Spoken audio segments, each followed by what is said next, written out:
Ahojte, vítam vás pri našej zimnej sladkej škole. Začíname s prvým vianočným receptom. Sú to takéto kokosové zasnežené keksíky alebo koláčiky, ktoré obsahujú štedrú dávku mletého kokosu, mandlovú múku, takisto medovinu. Medovina im dodáva takú tú vianočnú, vynikajúcu zimnú chuť a určite s ňou nemusíte šetriť. Koláčiky sú veľmi jednoduché, budete ich mať hotové za pár minút a ja vám sľubujem, že vám budú chutiť.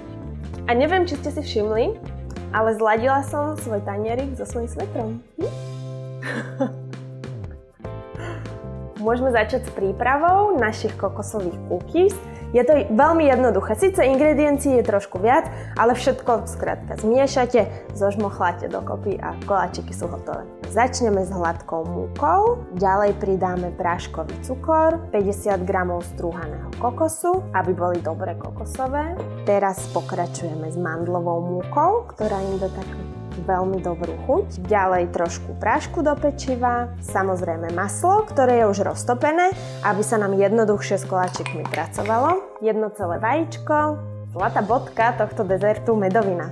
S medovinou vôbec nemusíte šetriť, koláčiky budú naozaj vynikajúce a keďže sa budú piecť, alkohol sa vyparí a budú ich môcť jesť aj deti. Všetko si spolu jednoducho takto zmiešame, najprv vareškou, keby ste cítili tú medovinu ako tú voni. Keď už máme zmes v kope, prichádza čas na ručné spracovanie. Celé cesto takto jednoducho spojíme do veľmi lepkavej hmoty, ktorú ale keď dáme zachladiť, tak maslo naspäť stuhne a vznikne nám cesto, s ktorým sa nám bude veľmi dobre pracovať. Takže cesto je hotové, ideme s ním do chladničky, kde ho dáme zachladiť aspoň na takú pol hodinku až 3/4 hodinku a môžeme začať s robením cookies. Cesto máme po približne 45 minútach v chladničke zachladené a má už takúto veľmi peknú konzistenciu, keďže maslo stuhlo, už nie je až také lepkavé.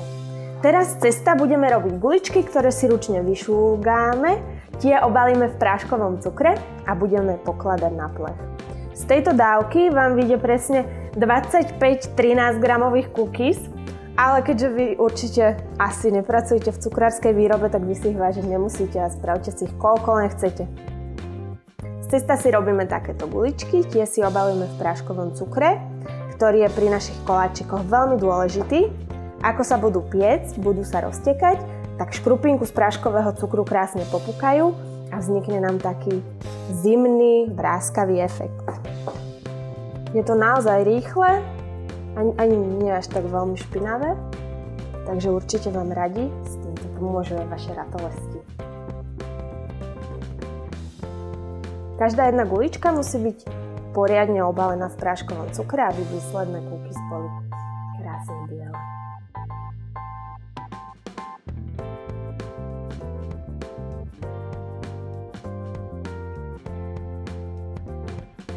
Guličky máme nachystané, teraz pocukrenou rukou ich len trošku popritláčame,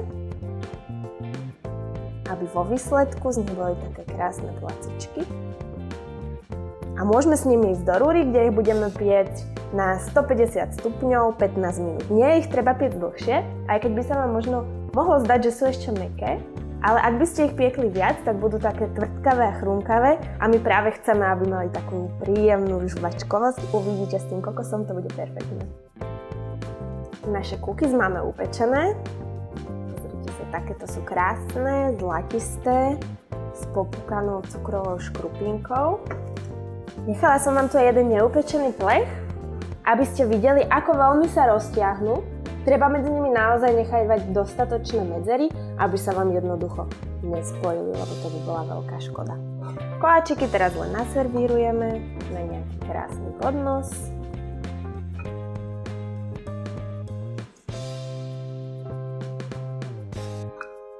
Naše kokosové cookies máme už hotové, sú nádherné, podľa mňa z nich úplne dýchajú Vianoce a zima. Verím, že vám budú chutiť. No a keďže toto je náš prvý vianočný recept, nevydržia vám až do Vianoc, lebo ich zjete veľmi rýchlo, ale keby ste si ich chceli spraviť pred Vianocami, môžete. No a to som chcela povedať. Keď je to náš prvý vianočný recept, napíšte mi do komentárov vaše obľúbené vianočné koláče. Možno aj nejaký z nich sa objaví v budúcej sladkej škole. Dobrú chuť!